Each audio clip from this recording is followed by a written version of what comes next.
Bueno, entonces vamos a empezar diciendo que muchas gracias a Víctor, a Mary,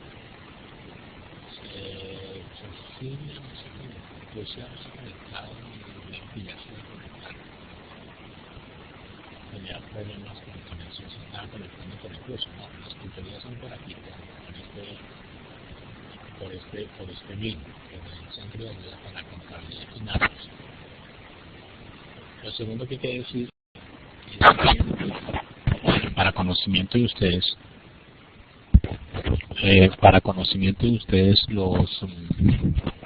las tutorías de contabilidad y finanzas son una herramienta que se ha, digamos, diseñado en la división latina para aquellos estudiantes que necesitan reforzar conceptos y ejercicios en contabilidad y en finanzas. O sea, se dicta todos los términos. La contabilidad está a cargo de la profesora Ángela Gómez, que es los días martes también de 10 a 11 de la mañana, y las de finanzas están a cargo mío, que son de 7 a 8 de la noche de los días martes. Básicamente el mecanismo y la metodología para dictar las tutorías de finanzas es que el estudiante que esté interesado en en revisar algunos digamos elementos básicos sobre algún curso en particular de finanzas o algún tema en particular, pues podemos programar por lo menos con 48 horas de anticipación una charla particular donde el estudiante me dice, mire, el curso que estoy tomando es esto es el libro, estos son los capítulos, estos son los temas, y yo con base en eso hago una charla específica y unos ejercicios para que el estudiante tenga una orientación, sin que ello quiera decir que se le vaya a dictar o se le vayan a desarrollar ejercicios particulares para el curso o para la tarea que tenga que hacer, porque hay algunos estudiantes que han confundido la tutoría con desarrollarle los puntos de la tarea. ¿Bien? Eso hay que tener cuidado. Entonces, eso es una herramienta. Otra herramienta son las tutorías de matemáticas que están a cargo del profesor Hernando Salcedo, los días viernes de 5 a 6 de la tarde y a cargo mío de los días lunes de 5 a 6 de la tarde. Estas tutorías son para contabilidad, perdón, para matemáticas, estadística, pero realmente es muy poca la demanda que hay en estas tutorías. Bien, entonces el tercer punto era mirar algunos elementos básicos correspondientes a los temas y las tareas de la semana 1, que debe ser entregado a más tardar mañana como caso excepcional. Las demás tareas se deben entregar imparitariamente los días domingos, o sea, la tarea de la semana 2 tiene que entregarse este domingo antes de las 12 de la noche. Este jueves que tenemos la charla formal, vamos a revisar algunos elementos básicos. Ya no les voy a hacer los ejercicios particulares, pero sí les voy a dar algunos días para que ustedes ya desarrollen sus propios ejercicios y puedan en cierta medida mejorar su desempeño en los foros, en las tareas, en los quizzes y en los ejercicios. Quiero aclarar que los ejercicios de la semana 1 son ejercicios, no son problemas. ¿Sí? Porque alguien me contestó del capítulo 1 donde dice problemas, me contestó los problemas que son conceptos. No, yo quiero son ejercicios, donde dice ejercicios. Si no estoy mal, un segundo, miramos en la página del primer capítulo, hay uno que dice preguntas, y en la misma página 19, y en la misma página dice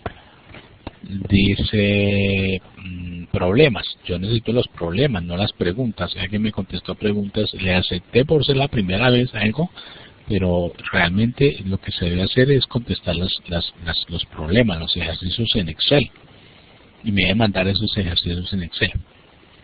Bien, miremos básicamente algunos ejercicios de capítulo 1, capítulo 2, capítulo 3 y capítulo 4, que fueron básicamente ejercicios que fueron específicamente ejercicios relacionados con la información de esa primera semana. Entonces, por decir algo, decíamos que hay dos países, China y Francia, y que China tenía una ventaja comparativa en la producción de juguetes, ¿sí?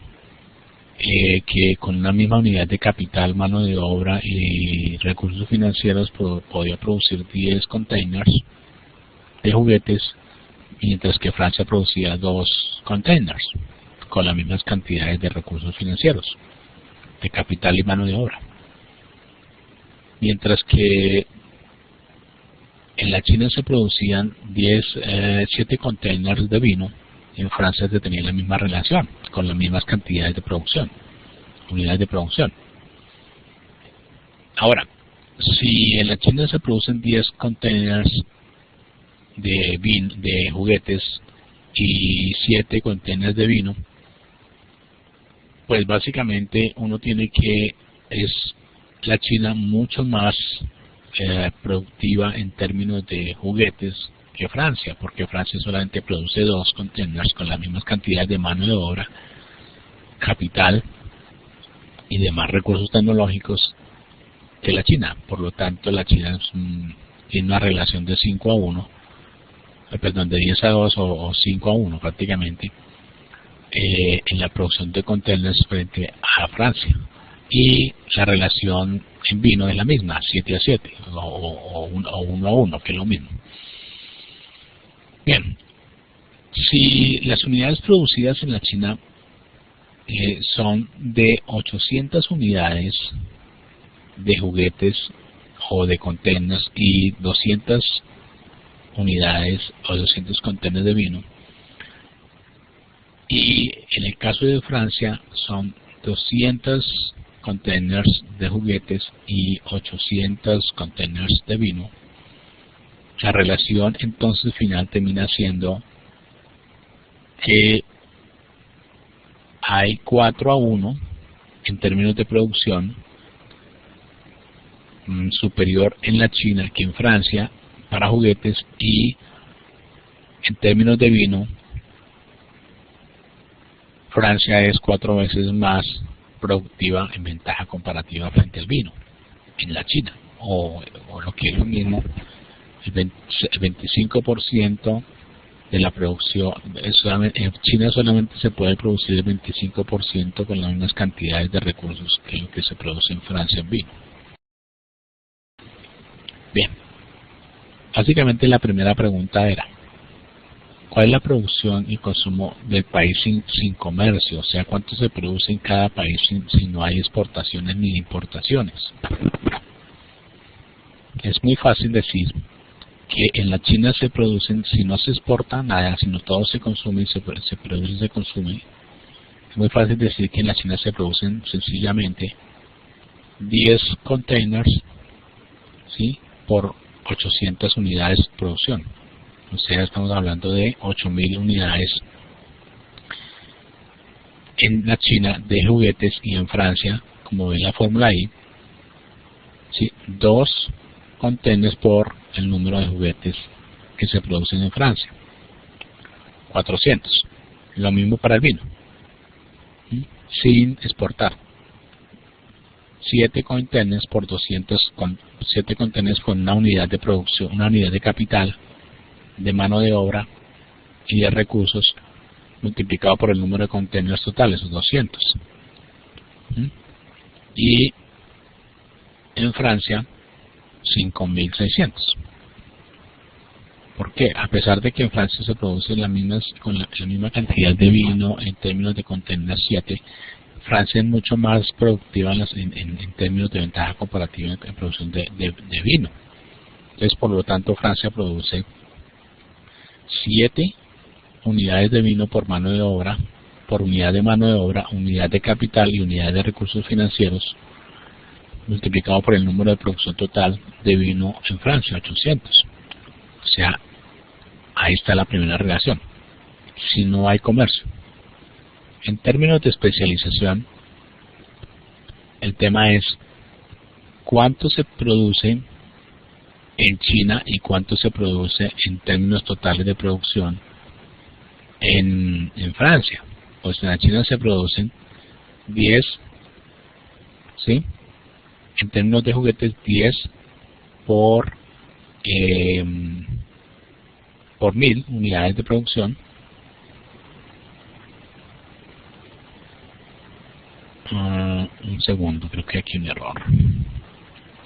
10 por 800 unidades de producción, y aquí se producen 7 por, en términos de vino,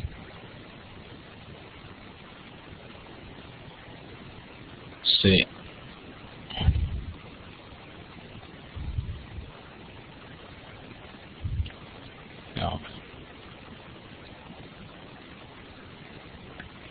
C5 por C8.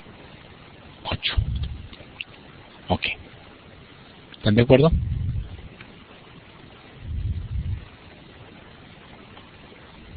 Que la pregunta es, perdónenme un segundo.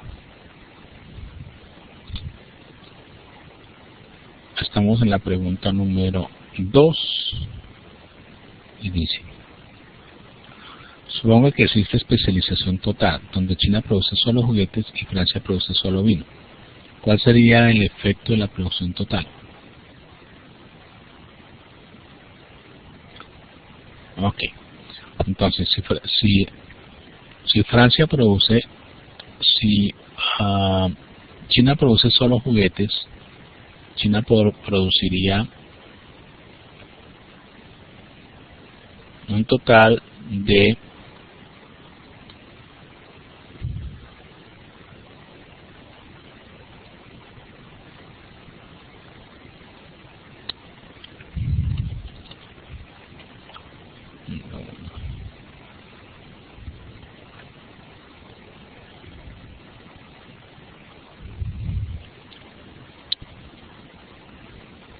10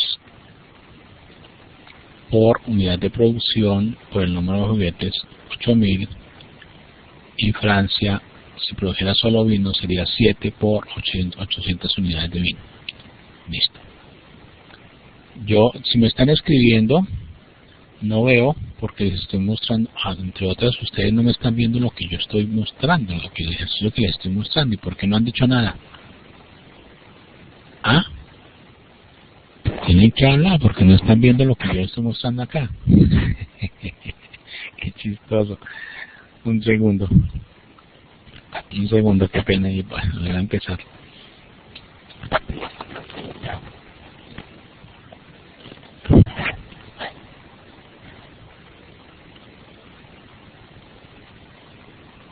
Ya un segundo, Víctor, qué pena.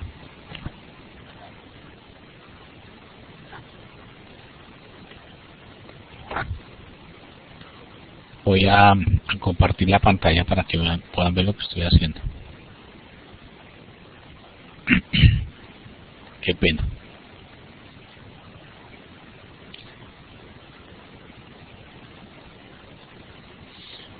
Tranquila, Mari, ya sabemos que tienes problemas con tu internet.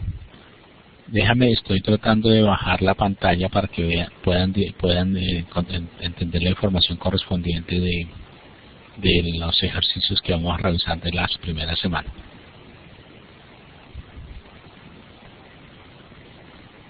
Algo pasa acá.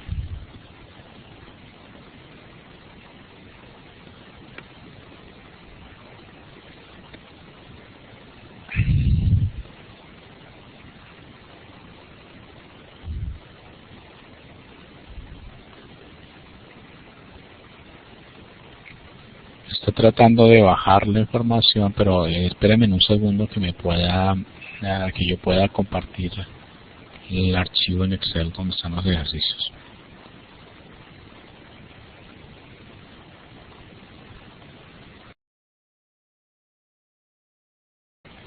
Todavía está tratando de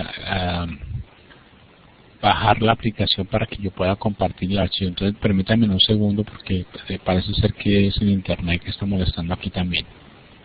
Entonces dame un segundo, por favor.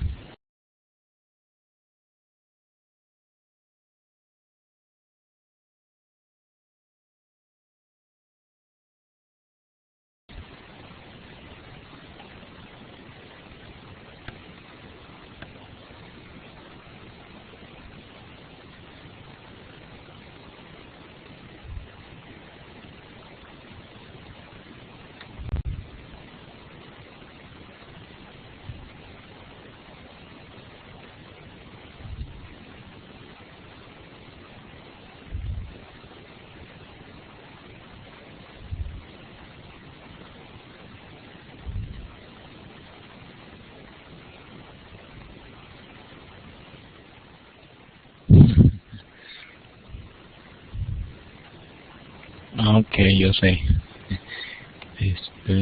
Está aquí molestándome el internet porque no me deja compartir el archivo.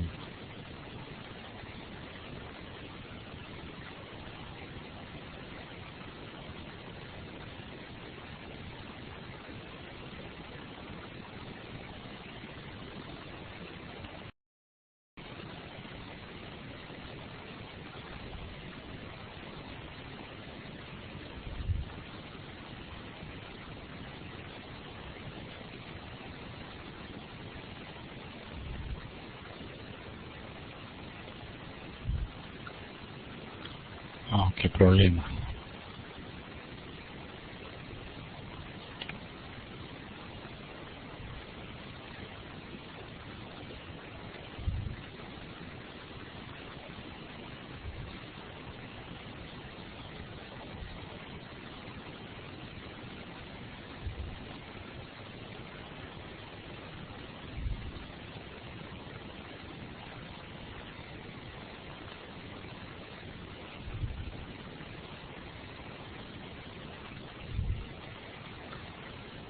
No entiendo.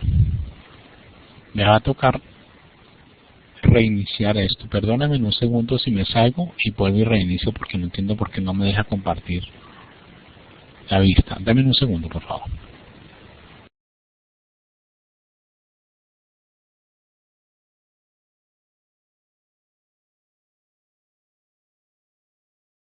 Ok, ¿están viendo ahora sí la pantalla? Ok, perfecto.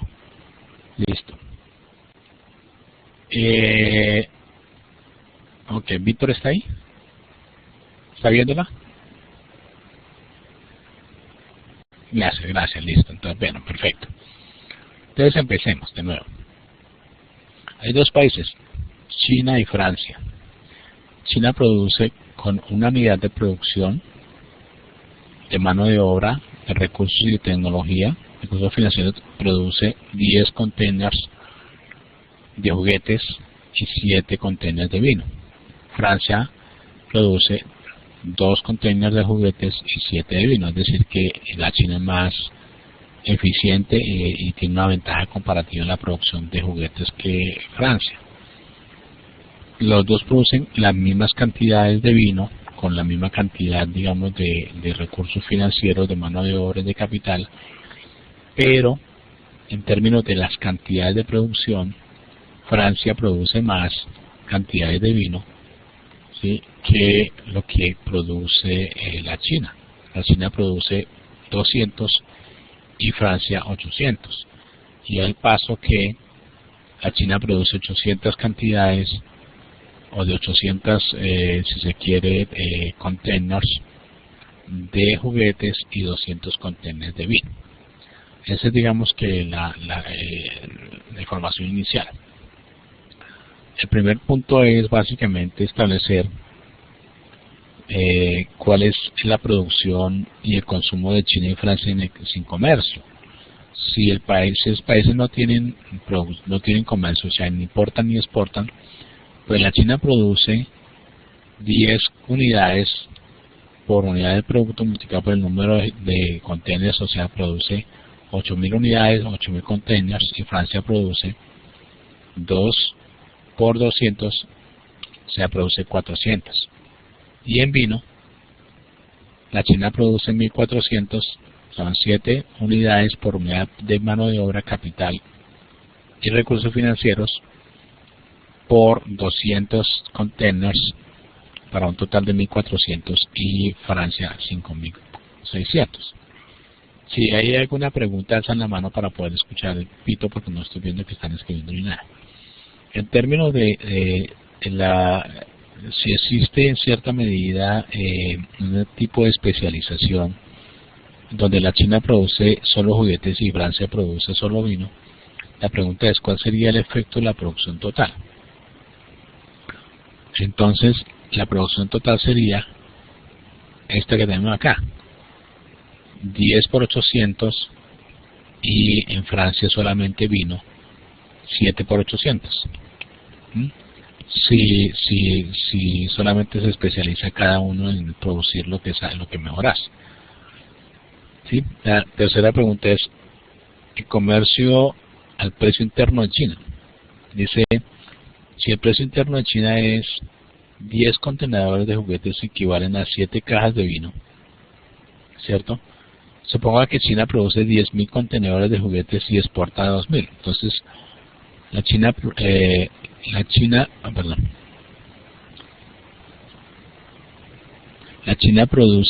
10.000 contenedores de juguetes y exporta 2.000. Entonces, aquí tiene 10.000, exporta 2.000 y queda para el consumo interno 8.000, ¿de acuerdo? Y Francia produce 7.000 cajas de vino, ¿cierto? Francia produce 7.000 cajas de vino, ¿de acuerdo? De los cuales exporta 1.400 para la China. O sea que el M significa importación, X significa exportación. Entonces Francia produce 7.000 que exporta o importa a la China por 1.400. Entonces la diferencia es 5.500 lo que se queda en Francia para el consumo de vino en Francia. ¿Ok?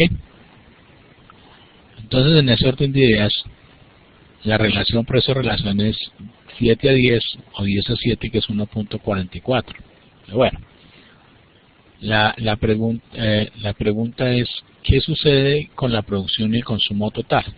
Ahí está, básicamente. ¿Sí? La producción total de la China son 10.000 y el consumo en la China son 8.000. En Francia la producción son 7.000 y el consumo interno en Francia son 5.600, porque la diferencia lo exporta. ¿De acuerdo? Y ahí está, 10.000 unidades de juguetes en la China, 0 unidades de vino, porque no se especializa. En Francia 0 unidades de juguetes y 7.000 unidades de vino. ¿Okay? El consumo total son en la China 8.000 unidades de juguetes y 1.400 unidades de vino, porque es lo que importa de vino y lo que queda en China de los juguetes. Y en Francia lo que importa de juguetes 2.000 más lo que se queda internamente de vino para el consumo interno de vino. Ese es el consumo total. En la pregunta 4 dice, comercio el precio interno en Francia. El precio interno en Francia es 2 contenedores de juguetes, ¿cierto? Por 7 cajas de vino. O sea, la relación es 0.29 en términos reales. Supongo que China produce 10.000 unidades de contenedores de juguetes y exporta 400. Exporta a Francia 400, lo mismo que Francia importa, 400. Y suponga que Francia a su vez produce 7.000 unidades, ¿cierto? Francia a su vez produce 7.000 unidades de cajas de vino y exporta a la China 1.400. Ahí están. ¿Qué sucede con la producción y consumo total? Es lo mismo de arriba. La producción es 10.000 unidades de juguetes en China, 0 cantidad de vino. En Francia 0 cantidades de juguetes y 7.000 cantidades de vino. Pero el consumo cambia. ¿Por qué? porque son las cantidades de exportación son diferentes, o de importación de cada país son diferentes. En la China, ¿sí?, se consume ¿cuánto? Se consumen en juguetes los 9.600 que quedaron, y en vino lo que importó de Francia en vino, 1.400. En Francia se consume lo que importó de juguetes de la China y lo que se quedó en Francia de vino, 5.600. ¿Listo? Y dice aquí, quinto, converso y precio intermedio negociado. El precio intermedio para intercambio entre Francia y China puede calcularse de la siguiente manera.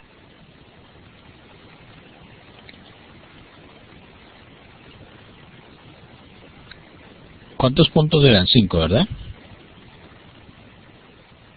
El precio en la China son 10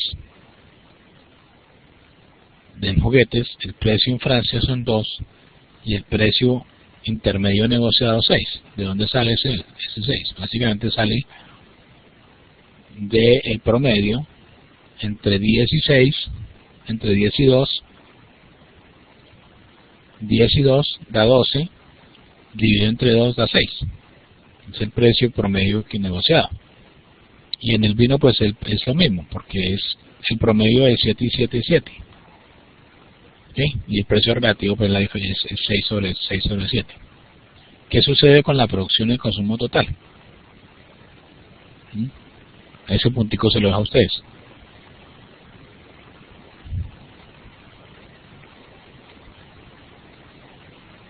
Ok, para que ustedes lo revisen. Me imagino que ya lo tienen, pero bueno, tampoco les puedo dar todo. ¿Listo? ¿Preguntas ahí, capítulo 1?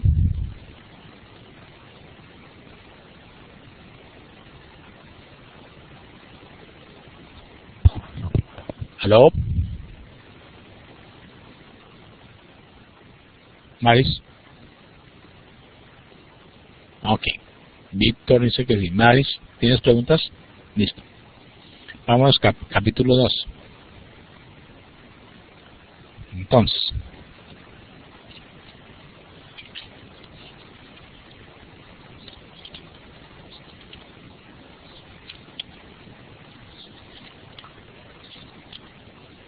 página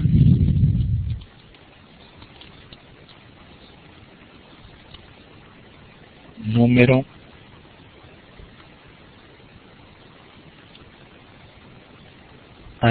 47. Dice Paulus Manufacturing.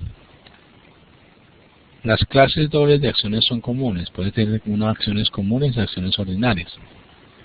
Entonces, esta empresa tiene deuda a largo plazo por 200 millones. Tiene utilidades retenidas de ejercicios anteriores de 300 millones. Tiene un total de acciones comunes, el patrimonio de 100 millones, tipo A, y tiene acciones tipo B por 400 millones, para un capital total de 1.000 millones de dólares. ¿De acuerdo? Capital total de largo plazo, 1.000 millones de dólares. Bien.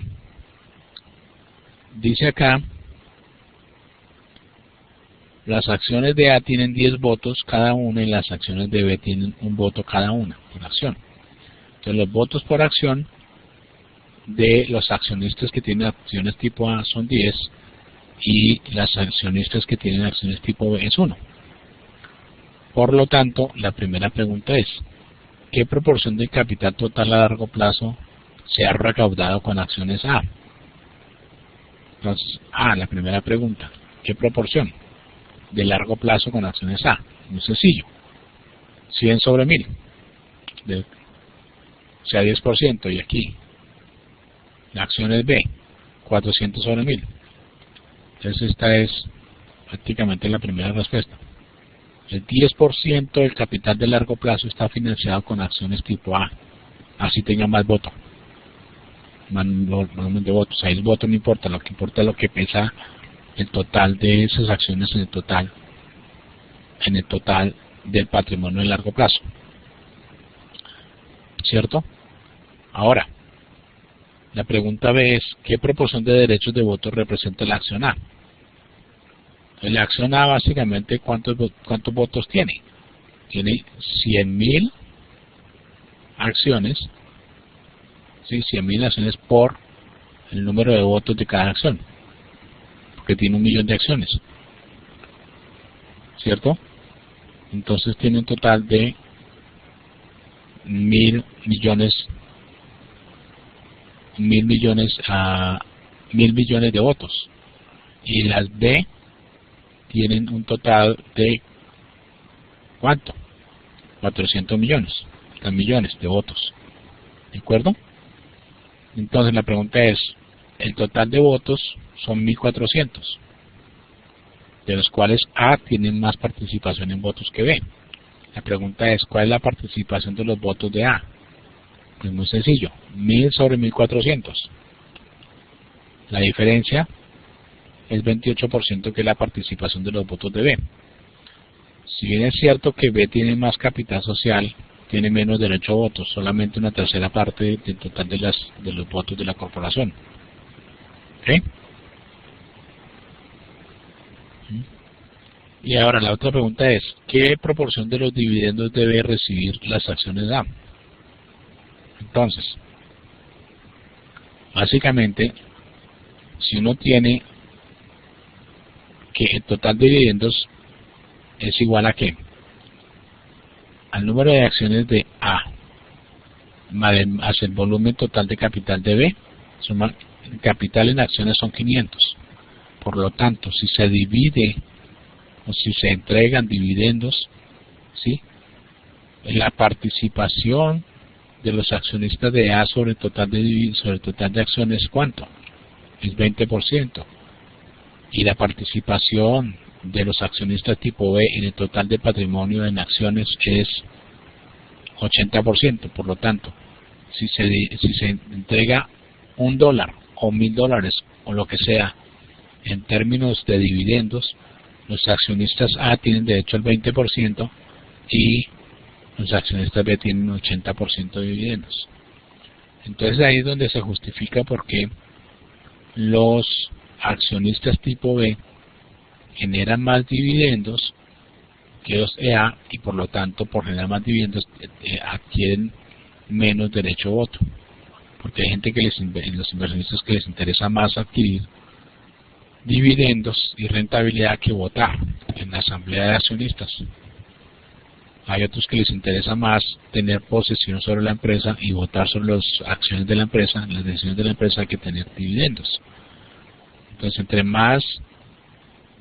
más, digamos, derechos de voto haya, tienen que renunciar a mejores posibilidades de dividendos. Por eso se llama, hay acciones ordinarias y acciones preferenciales. ¿De acuerdo? ¿Preguntas hasta ahí? Maribel, tienes que hacer la mano porque si me haces una pregunta no sé qué me preguntaste. Me dice, por favor repita lo último. ¿Qué es lo último, Maris?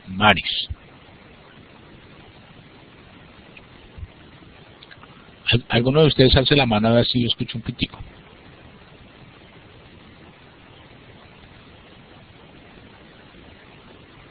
Ah, ok. Cuando alzan la mano yo escucho pito y sé que me están preguntando algo. Y entonces entro y miro. Entonces, ¿de dónde sacó el dividendo? Ah, ok, perfecto. Listo, gracias.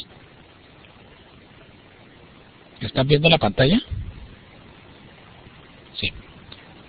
Entonces, el dividendo es lo siguiente. ¿Cuánto es el capital total en acciones ordinarias y en acciones tipo A y en acciones tipo B? El capital total en acciones, solo acciones, es 100 en acciones tipo A y 400 en acciones tipo B. O sea, el total de acciones tenemos ¿cuánto? Tenemos 100 más 400, 500. ¿Cierto? 500. Por lo tanto, si se reparten dividendos, sobre esos 500 acciones se deben repartir en proporción de capital de cada una de esas acciones en el total de capital en acciones, o sea, sobre los 500. Por lo tanto, los dividendos es 100 sobre 500 para las acciones tipo A y 80 sobre 500 para las acciones tipo B. ¿Qué quiere decir eso? Por cada dólar o por cada $10,000 o por cada cantidad específica, el 20% va para los accionistas tipo A y el 80% va para, porque es de proporción de lo que ellos aportan en capital sobre el total del patrimonio, no a largo plazo, sino el total de patrimonio en acciones, 500. ¿Te quedó claro?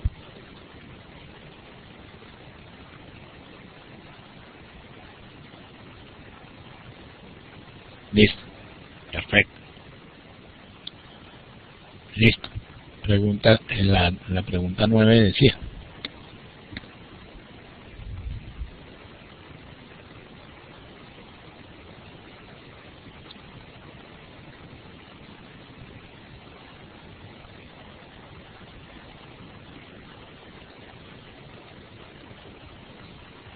adquisiciones farmacéuticas. Durante la década de 1960 se crearon muchos conglomerados por empresas que disfrutaron una razón alta precio-utilidad, luego usando esas acciones valor. Bueno, toda esa información ustedes ya la tienen.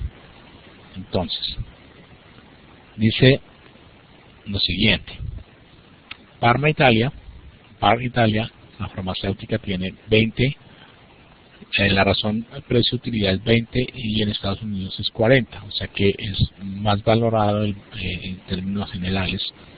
La razón precio-utilidad en Estados Unidos, por lo tanto, tiene mejor ventaja para comprar y adquirir otras acciones del sector que están valoradas por menor precio y generan utilidad. Las acciones que tiene Pharma y Italia son las mismas, 10 millones en cada caso. El valor de mercado por acción en Italia es 20, en Estados Unidos es 40. Las utilidades son las mismas. La utilidad por acción es $1 en cada una, que ahí está la ecuación de donde sale, ¿sí? Y el valor de mercado es que el valor de mercado son aquí son las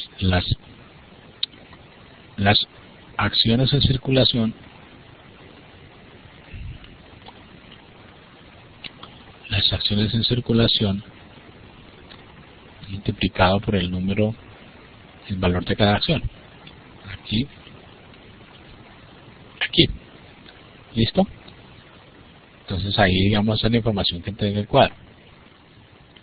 El valor inicial la compañía en Estados Unidos ofrece adquirir 5.500 acciones, ofrece comprar las acciones de Italia ofreciendo o entregando 5.500 acciones de su compañía en Estados Unidos, por lo que paga un total de 220 millones de dólares de las acciones de su compañía. Es decir, hay una de dos: la compañía en Estados Unidos ofrece negociar 5.500.000 acciones por un valor de 220.000, o ofrece comprar el total de las acciones de Italia con una prima del 10%. ¿Qué significa eso? ¿Sí? 10.000 unidades de la compañía en Italia multiplicado por el valor de mercado de la acción multiplicado por un 10% adicional, 1.1. Entonces, en cierta medida, lo que está haciendo es la misma transacción. Fíjense, o bien entrega cantidades de acciones de la compañía en Estados Unidos por ese valor, en un total de 5.500.000 acciones, o paga una prima adicional por el valor de cada acción en el mercado internacional, en el mercado de la compañía italiana.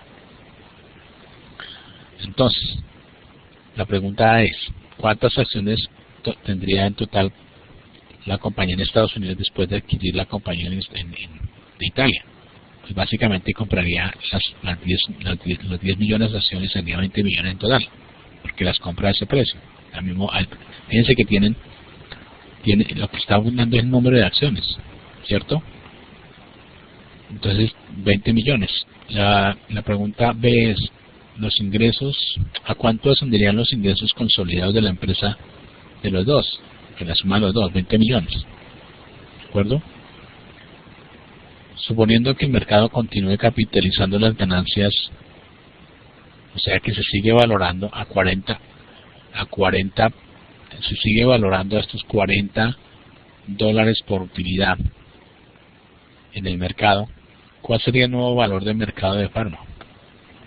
Entonces, en ese orden de ideas, no cambia nada porque todo se mantiene constante, ¿sí? El mismo valor, mi utilidad por acción sigue siendo la misma, 8.000. Y el valor de mercado, bueno, ahí están los 8.000. La pregunta es, aquí el nuevo valor de Pharma sería 800.000. Ahora,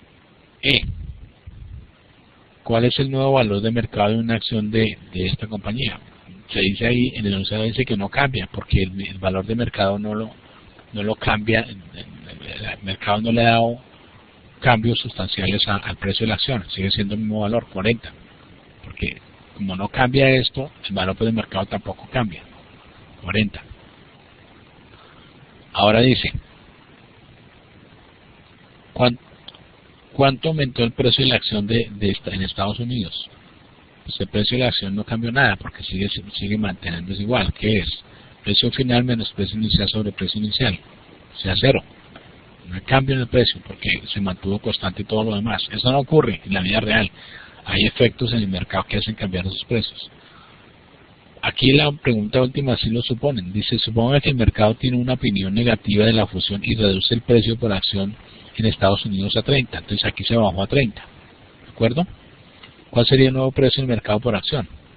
En ese caso, el precio sería, ¿sí? 600.000, ¿sí? Dividido entre el número total de acciones, 20.000. El precio sería 30. ¿De acuerdo? El precio sería 30 por el número total de los 200 millones de total. Daría que tenemos 30 precio por acción multiplicado por el número de las utilidades correspondientes o el número de acciones en circulación correspondiente daría 20 millones, 600 millones, perdón. Ahora dice, ¿cuánto es la pérdida? Pues la diferencia, el cambio relativo. 30 menos 40 dividido entre 40, es el cambio relativo, hay una pérdida del 25%. ¿Por qué? Porque el mercado vio negativa la operación y bajó el precio por utilidad a 30, de 40 a 30. ¿Es claro?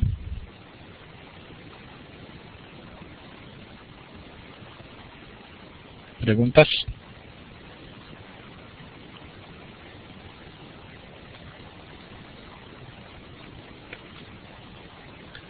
Sí, se dividen sencillamente.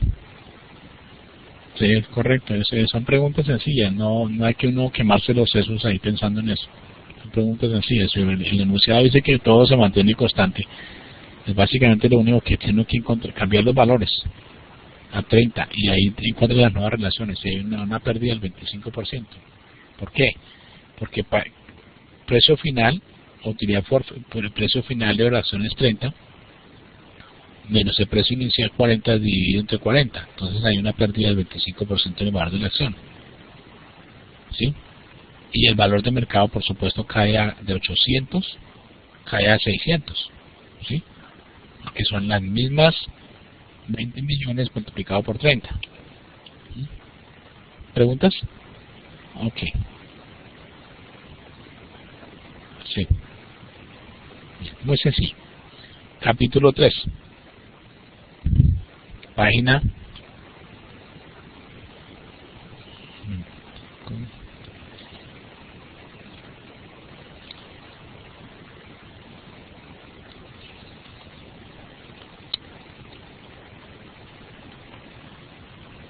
entonces dice Bruselas y Nueva York. ¿Qué pregunta era esa? Perdón. Si no estoy mal, la pregunta 1. Sí. En Bruselas uno puede comprar $1 estadounidense se compra $1 en Bruselas en euros por 0.82 euros. Y en Nueva York, ¿sí?, se compra €1 por 1.22 dólares. Entonces, Repito, en Bruselas se compran un dólar por .82 y en Nueva York se compra un euro por 1.22 dólares. La pregunta es, ¿cuál es la tasa de cambio entre el dólar y el euro? Pues hay que multiplicar, hay que dividir, ok, un segundo. La tasa de cambio, dólares,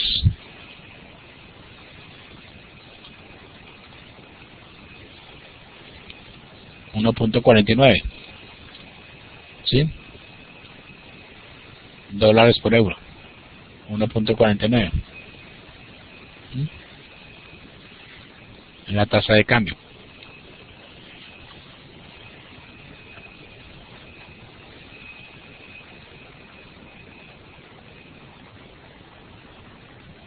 ¿Están de acuerdo?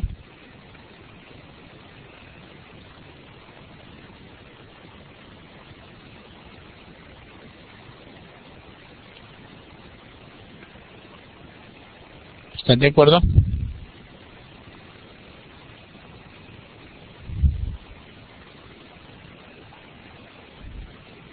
Víctor dice que sí. Maris.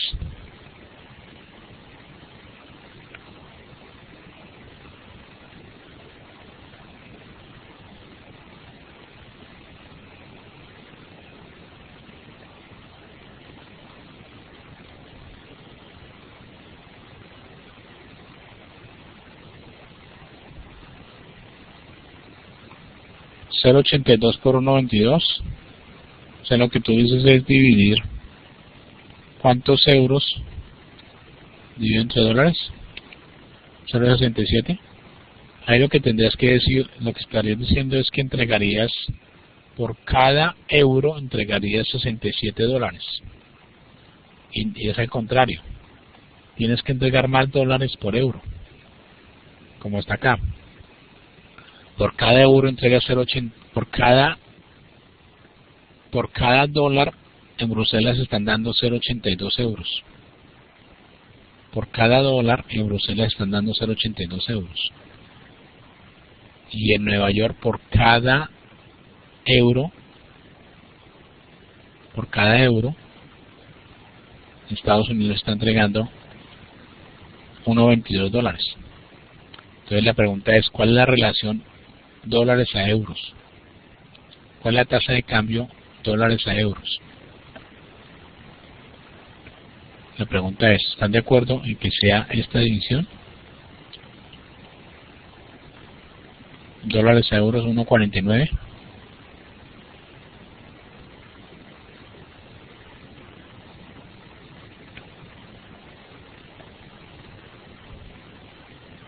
¿Están de acuerdo?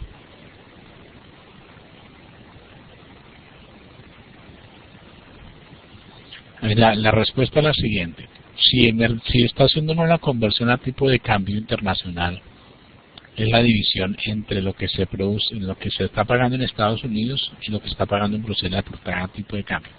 Pero si la pregunta es cuál es el tipo de cambio en Nueva York, pues entonces en Nueva York es lo que se está pagando en Nueva York, ¿sí? Dólares por euro, o sea, hace 1.22. ¿Sí? En cierta medida está diciendo, mire, ¿cuánto se está pagando dólares por euro?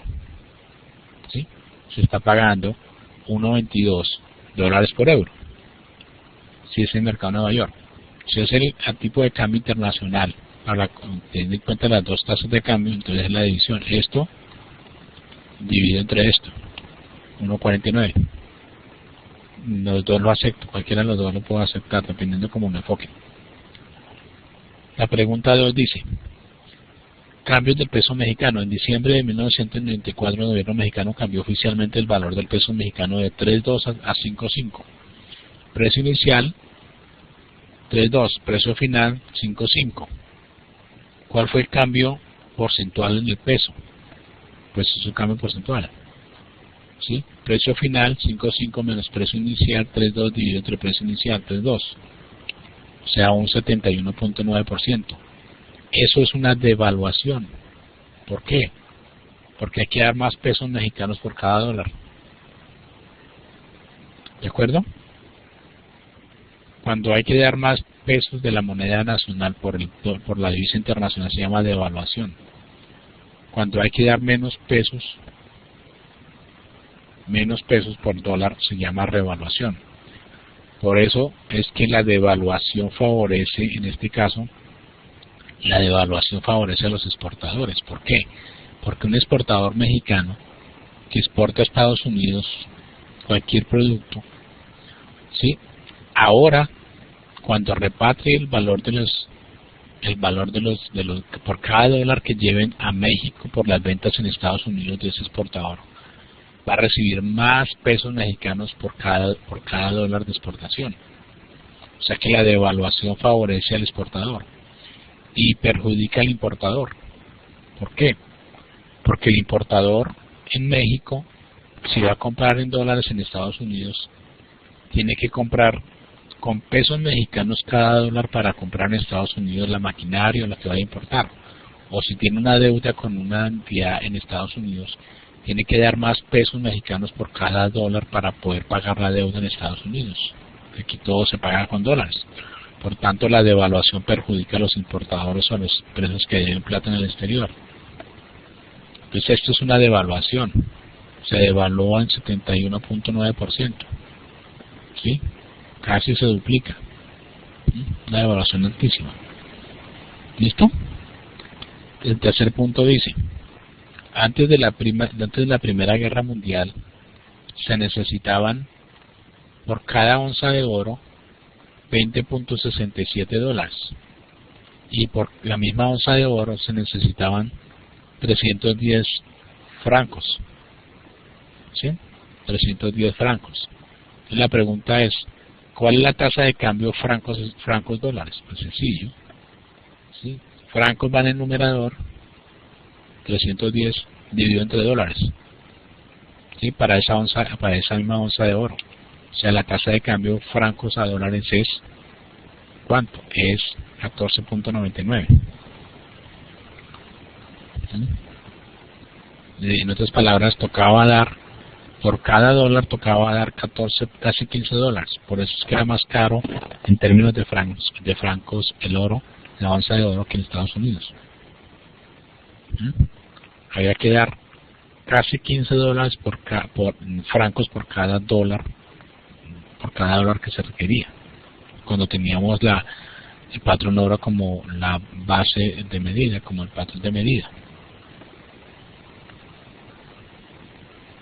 Cuarto punto: bajo el patrón oro, el precio de una onza de oro en dólares estadounidenses es 20.67.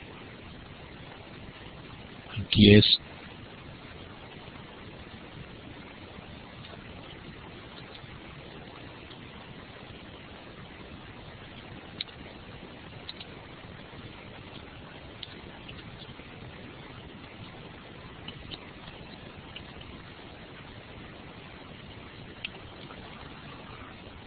$20.67, mientras que el precio de la misma en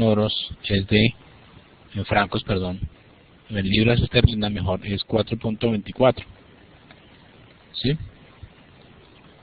Entonces, repito, bajo el patrón oro, el precio de una onza en oro estadounidense es 20.67. ¿De acuerdo? Mientras que el precio de la misma onza oro en libras británicas es 4.24. Entonces, ¿cuál es el precio del tipo de cambio entre el dólar y la libra? Si el precio del dólar estadounidense ya no es 20.67 sino 38. Entonces por eso aquí yo le quito este 38 del 0 y al final lo quito y lo multiplico aquí por 0 para que me quede el cambio. 38. Entonces la pregunta es: ¿cuál es la tasa de cambio entre dólar y libra esterlina? Cuando el patrón oro da que por cada onza de oro hay que pagar 38 dólares o 4.2474 libras esterlinas. Es la misma relación. ¿Sí? En el numerador va el dólar y en el denominador va la libra esterlina. Esa es la pregunta. ¿Cuál sería el tipo de cambio del dólar y la libra esterlina? El dólar va al numerador y el denominador la libra esterlina, con un precio de 38. Entonces salía 8.94. O sea que por cada libra esterlina habría que entregar 8.94 dólares. Siempre que va en el denominador es 1. La referencia es 1, igual que para los indicadores financieros. Y que va en el denominador es 1. Por cada libra esterlina hay que entregar 8.94 dólares. Tiene razón, tiene sentido. ¿Por qué? Porque hay que dar más dólares por una onza de oro y menos libras esterlinas por una onza de oro. Por lo tanto, la tasa de cambio hay que dar más dólares, casi 9 dólares por una libra esterlina. ¿Listo? Quinto, tipo spot del precio mexicano. El tipo spot, o sea, la tasa de cambio actual o corriente del peso mexicano, es lo mismo. Tipo spot es una tasa corriente actual. Es de 10.74 pesos mexicanos por cada dólar, por un dólar. ¿Cierto? Si la compañía compra 350,000 pesos a precio mexicano en su banco, ¿cuánto debe pagar la compañía y en qué fecha? Entonces, ¿cuánto tiene que pagar? Tiene que pagar la tasa de cambio en dólares. Tiene que pagar 10.74 por 350,000, dividido, 350,000. ¿Sí? Tiene que pagar 32.588 dólares para comprar 350,000 pesos mexicanos. Habida cuenta que la tasa de cambio peso mexicano, dólar es 10.74. Tiene que tener en cuenta cuál es el número que va en el denominador. Si la relación de cambio es peso mexicano a dólares, en el denominador van los dólares, en el numerador van los pesos mexicanos. Si la relación fuera dólares por pesos mexicanos, sería el contrario. Los dólares van en el numerador y el denominador los pesos mexicanos. ¿Correcto? Aquí la pregunta es, ¿quiere comprar 350,000 pesos mexicanos? ¿Cuántos dólares tiene que pagar? Pues básicamente es la división correspondiente entre 350,000 pesos mexicanos dividido por el número de dólares que tiene que dar por cada dólar. Entonces tiene que dar 32.588 dólares. ¿Preguntas? Listo. Capítulo 4. Sencillito, muy sencillo. No llevamos sino 35 minutos y ya la tarea está hecha. Bien. Capítulo 4.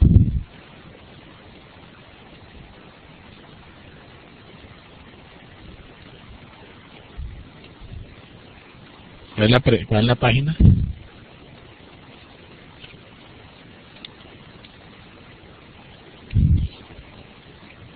A 105. Gracias, Víctor.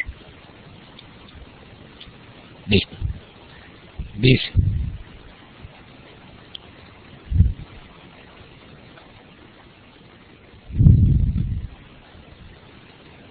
la pregunta 25 dice: hay un déficit comercial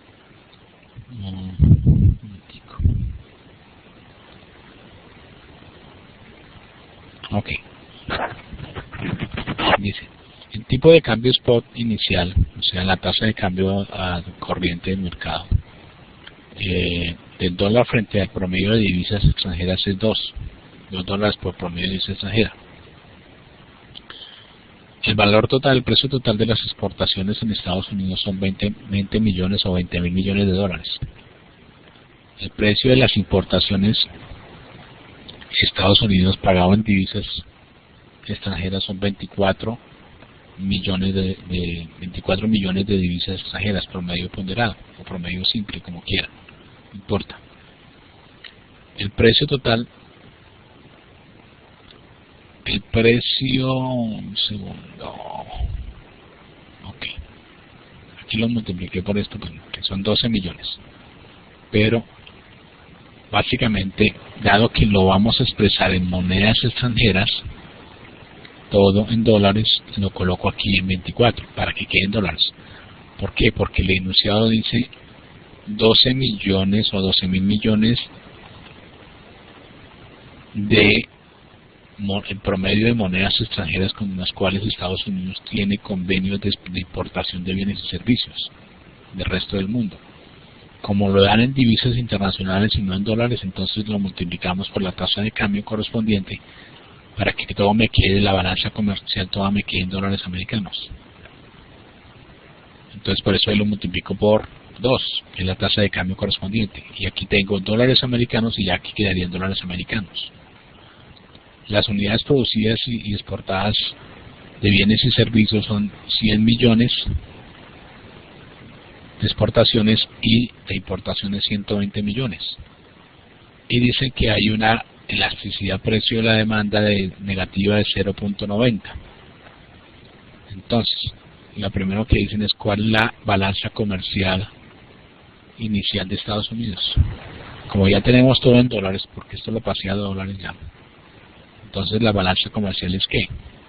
Es la diferencia entre las exportaciones brutas menos las importaciones brutas. Es decir, las exportaciones son ¿qué?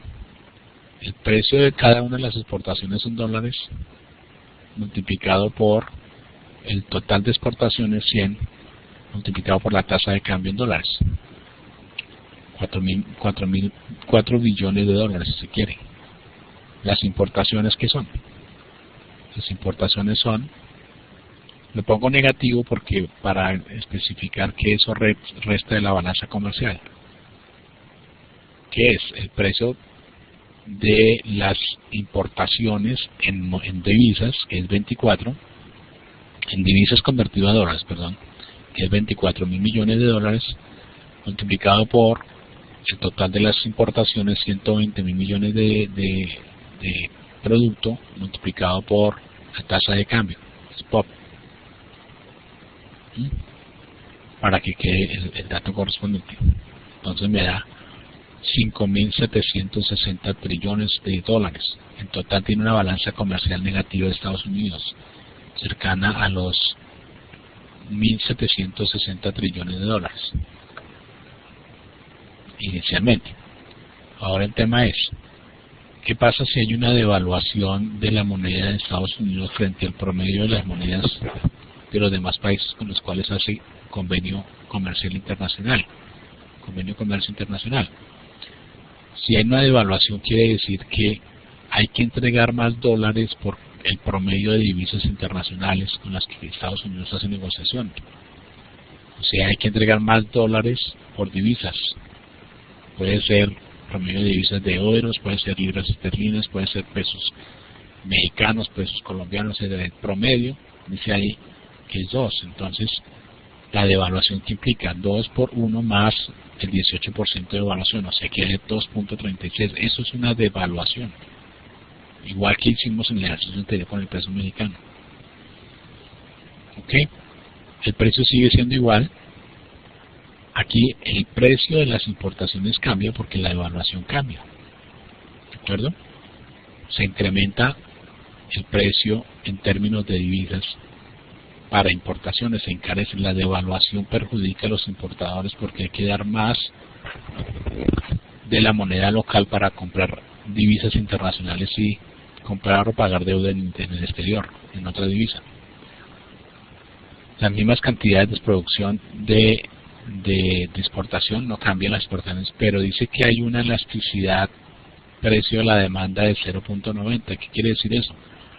Que el cambio porcentual en las cantidades compradas frente al cambio porcentual en los precios genera un cambio o una elasticidad, que es un componente de una pendiente específica, o es la pendiente en un punto específico de demanda, de la función de demanda.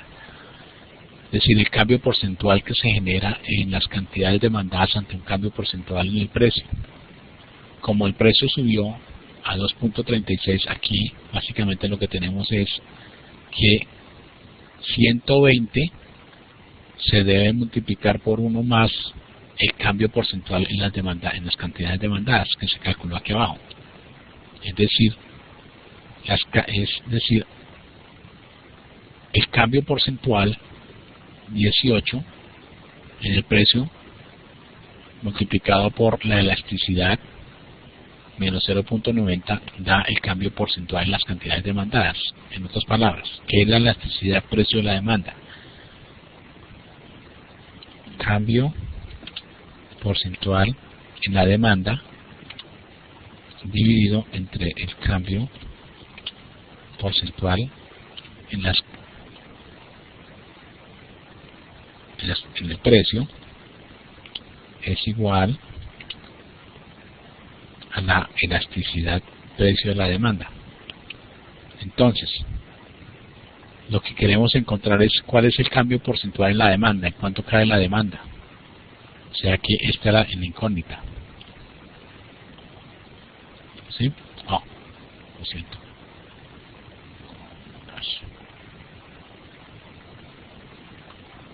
Entonces, el cambio porcentual en la demanda es igual al cambio porcentual en el precio. El cambio porcentual en el precio es 18%.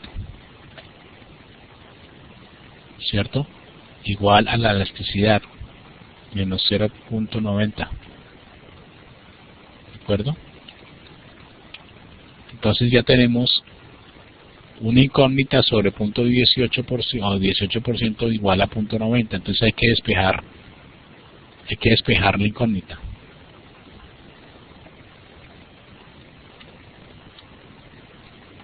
¿Es igual a qué? Es igual a menos 0.90 multiplicado por 0.18. Y eso me da este valor de acá. O sea que el cambio porcentual en las cantidades demandadas es menos 0.162.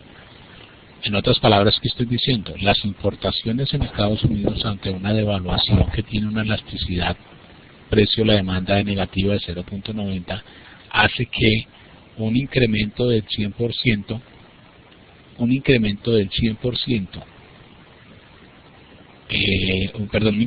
18% en la tasa de cambio o en la devaluación hace que las cantidades demandadas caigan en 0.162. Por lo tanto, aquí fíjense cómo las cantidades bajaron de 120 a 100.6. O sea, esto, 100 multiplicado por 1 menos el cambio porcentual en las cantidades demandadas, 100. En ese orden de ideas que tenemos, la balanza comercial final sería igual que el caso anterior, ¿sí? El total de las unidades exportadas multiplicado por la tasa de cambio correspondiente ya devaluada multiplicado por el precio de las exportaciones. Son las exportaciones. ¿Y las importaciones qué son? La misma ecuación. El valor total de las exportaciones, el precio de las exportaciones por la tasa de cambio multiplicada por las nuevas cantidades de importación. Fíjense que a pesar de que cae el valor el volumen total de las importaciones, en términos totales las importaciones son más costosas, por lo tanto la balanza comercial es mucho más deficitaria.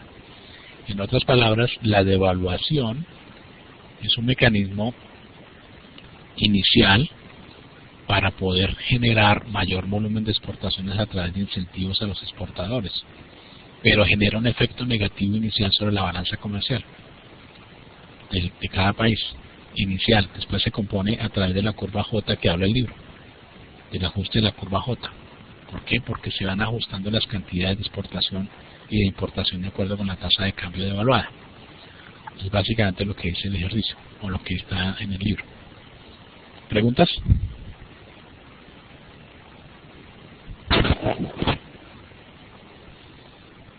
¿Qué te parece, Víctor? Maris, ¿qué te parece?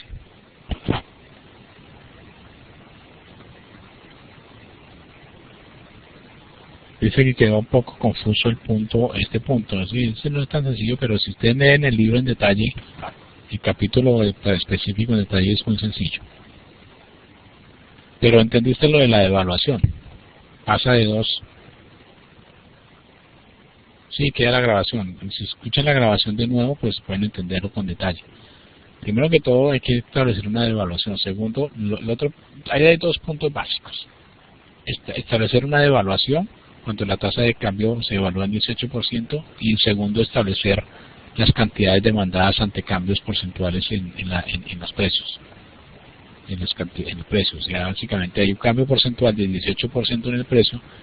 ¿Cuánto cambia en términos porcentuales las cantidades demandadas? Si ya tenemos la electricidad, entonces solamente depende de despejar. ¿Qué te quedó, no te quedó claro, Maris? El último punto.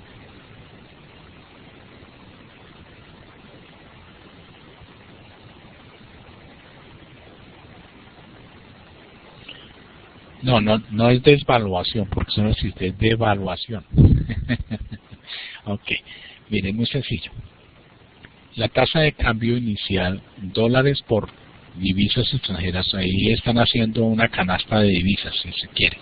No están diciendo frente al peso mexicano, al peso colombiano, al peso de argentino, al euro, frente a la libra esterlina, no, están diciendo el dólar frente a una canasta de divisas internacionales es igual a 2 en promedio. Es un supuesto que hacen ahí fuerte en mi ejercicio. ¿De acuerdo? Dicen, se devalúa en el mercado, la tasa de cambio en Estados Unidos se devalúa en un 18% frente a las divisas internacionales.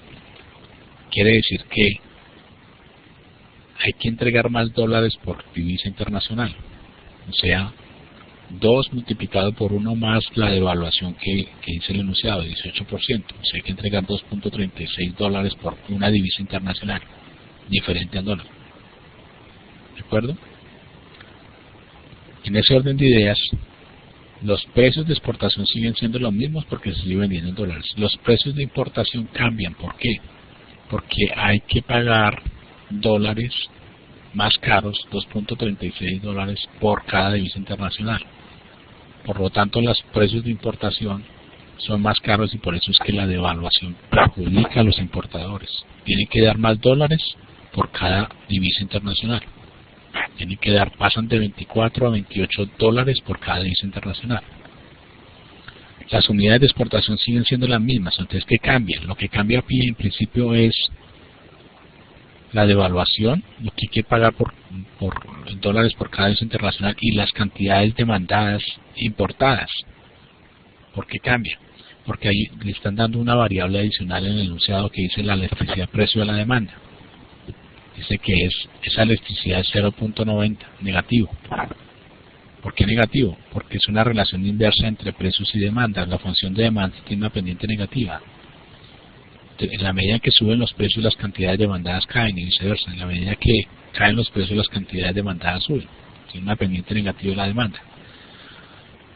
¿Qué quiere decir esto? Quiere decir que una elasticidad precio es un coeficiente de correlación en el que establece un cambio porcentual en una variable frente a un cambio porcentual en otra variable. Una pendiente negativa en este caso. Entonces, ¿cómo se define la elasticidad precio? La elasticidad precio de la demanda es el cambio porcentual en la demanda dividido entre el cambio porcentual en los precios, es igual a menos 0.90.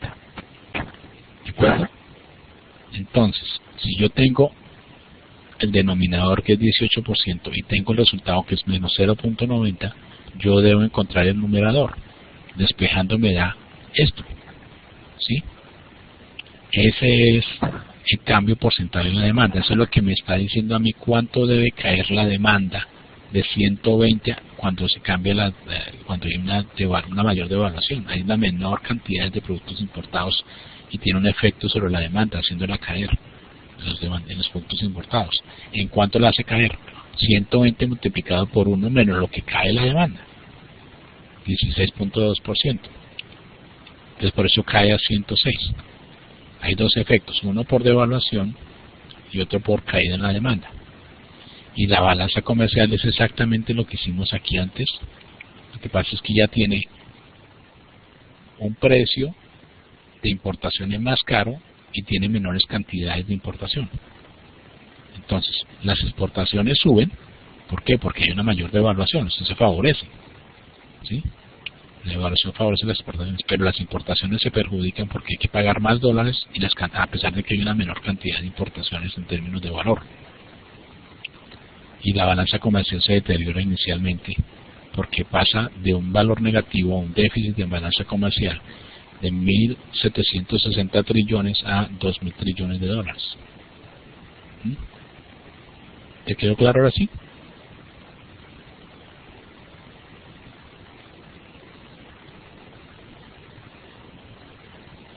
Correcto. Ahí queda la grabación, queda el archivo, etcétera, para que ustedes puedan revisar lo correspondiente. El archivo no lo entrego, el archivo es personal. Entonces, si quieren ustedes, no lo entrego, ¿por qué? Porque quiero que ustedes armen su propio archivo y practiquen en Excel estos ejercicios. Si yo les entrego esto, ustedes nunca lo van a hacer. Entonces, ya saben de dónde salió, punto por punto, ven las fórmulas, porque estoy compartiendo el archivo, ven las fórmulas, y van armando su propio archivo, y lo van entendiendo, y van calculando, entonces ya van a aprender doble. ¿Ok? Listo. ¿Cómo se revisa la grabación? Entran igualito, entran por el centro de ayuda para contabilidad y finanzas, como entraron, y ahí aparecen grabaciones de las tutorías que se han hecho. Entonces colocan la fecha de hoy, estén seguros que aparezca la fecha de hoy para que puedan encontrar la grabación. Ahí dice de cuándo a cuándo, entonces ahí están las diferentes tutorías. Ustedes van a encontrar de la semana pasada una tutoría también que hice para otras clases de finanzas de otros cursos y esto. Sí, pero con la práctica va a ser el maestro. Sí, hay otras fórmulas mejores, sí, yo sé. Con mucho gusto, Víctor. Yo sé, Mari. Algún día, mira, ¿cómo va el foro de esta semana? Mañana es el primer plazo, ¿no? Ok, listo. Bien, bueno, muchas gracias por asistir a la tutoría. Entonces estamos hablándonos este jueves 8 de la noche, ¿les parece? Ok, listo. Por favor, no se les olvide entregarme la actividad de la correspondiente mañana a mediodía en la noche. ¿Listo? Bueno, una feliz noche, que estemos bien y que descansen. Hasta luego. Y Maris, que te mejores por completo. Adiós.